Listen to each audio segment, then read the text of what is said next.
It was supposed to be a normal night, just like any other. I was sitting at home, scrolling through my phone, trying to wind down after a long day. My apartment was quiet. The kind of quiet that makes you feel like you're the only one in the world. The kind of quiet that gives you time to think. But I wasn't thinking about anything important, just letting my mind wander. The soft hum of the fridge in the corner was the only noise. But even then, the stillness felt off. A strange restlessness bubbled beneath the surface. My mind wandered to the weird feeling I'd had for days, a sense of impending change. Maybe it was because of the meeting I had set up later that night. I'd been talking to him for weeks, and there was a slight nervous excitement building in me. Was I ready to meet him? I'd never met anyone online before, and the thought of it was both thrilling and unsettling. The clock on the wall ticked steadily, too steady, too loud in the silence. Almost midnight. I glanced at my phone again. Just as I started to think about texting him to confirm plans, the phone rang. The number was unknown. At first, I thought it was spam. I get those calls every day, but something about this one felt different. Something deep in my gut told me to answer. I hesitated for a second. I wasn't sure why I felt compelled to pick it up, but I did. The voice on the other end was wrong. It was familiar, but not in the way I expected. At first, I thought it was a prank. I almost laughed at the absurdity of it. How could this be real? I thought maybe someone was messing with me, playing a joke. But then the voice said something that stopped me in my tracks. "It's me," the voice said. "It's you, from the future." My blood ran cold. I laughed awkwardly, thinking it was a joke. How could this be possible? How could I be calling me from the future? But the voice didn't stop. Instead, it continued, its tone eerily calm, but filled with something more, insistent. "You don't believe me, but you will. I'm you. I'm calling from the future, and you need to listen to me." I stared at the phone in disbelief. The words echoed in my mind, but it didn't make any sense. My hands shook as I held the phone tighter, the weight of what was happening crashing down on me. There had to be an explanation. There had to be a rational reason for this. "You're not real," I whispered, but the voice was unrelenting. "In a few hours, you're going to meet someone. Don't trust him. If you do, it'll ruin everything." My heart pounded in my chest, and my mind reeled. How could anyone know what I had planned for tonight? How could anyone know anything about the person I was about to meet?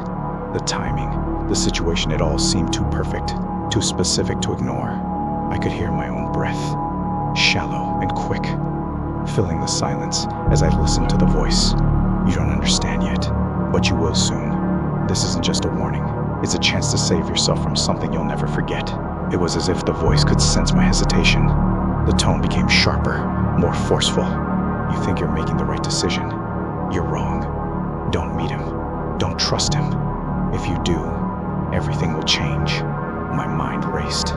This couldn't be real. It just couldn't. Was someone playing games with me? But the voice kept speaking with such certainty that it began to crawl beneath my skin. My hands felt clammy, and the silence in the apartment became suffocating. The room suddenly felt too small. I shook my head, trying to dismiss it, but I couldn't. The words replayed over and over in my mind. How did it know about my plans? How did it know about him? I didn't even tell my friends about this meeting. Could they have somehow known? Could this be some sick prank? A trick to manipulate me? I stood there, holding the phone to my ear, but my body was frozen. My voice spoke again, this time with a hint of sadness. "Please listen to me. I've been where you are. I made the same mistake. I thought I could handle it, but I couldn't. I wish I had listened when I had the chance. If you don't listen now, it will haunt you for the rest of your life." The urgency in the voice broke through my thoughts. I could feel the warning in every word. Something inside me knew this was real, but I didn't want to believe it. I didn't want to cancel everything. The excitement I felt about meeting him, the potential of something new, was too strong. I didn't want to listen to the voice. It had to be a joke. My mind battled against itself. The voice spoke again, cutting through my thoughts. "You think you can ignore me, but this is your last chance. This is the moment where you can make a choice. You've already made the wrong one. Please don't make it worse." I swallowed hard, feeling a lump in my throat. I could feel my pulse in my ears, my heart racing. I wanted to make it stop, but the voice wouldn't. The more I tried to push it away, the more real it felt. The sense of dread in my gut grew with each passing second. I was too afraid to make the call to cancel, but I was terrified to go through with it. Why couldn't I just let go of the fear? Why couldn't I just listen?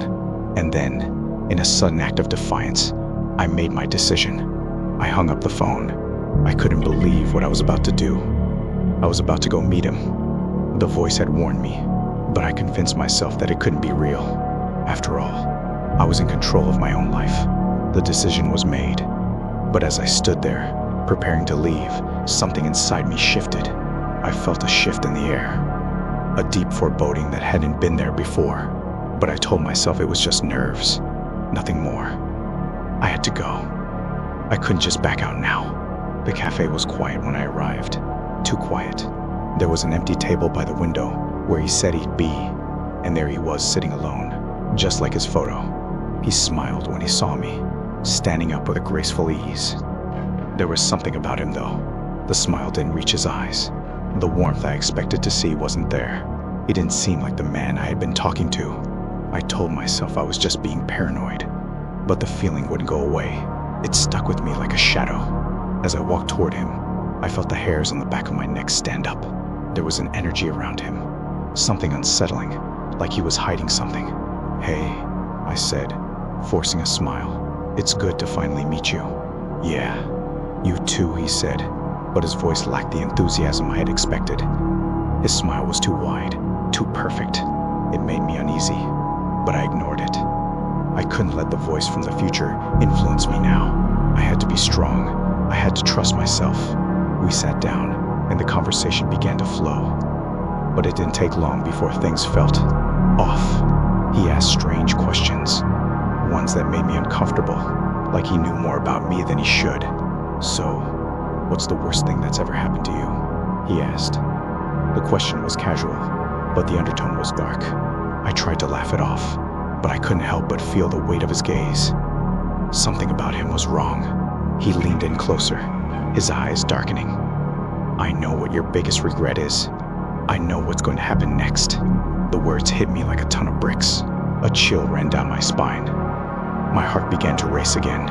I could feel the voice from the phone call echoing in my mind, louder now than ever. I should have listened. I should have canceled. I excused myself, standing up abruptly. But as I turned to leave, I could feel his eyes burning into my back. There was something in his gaze that made me freeze in my tracks. Something cold.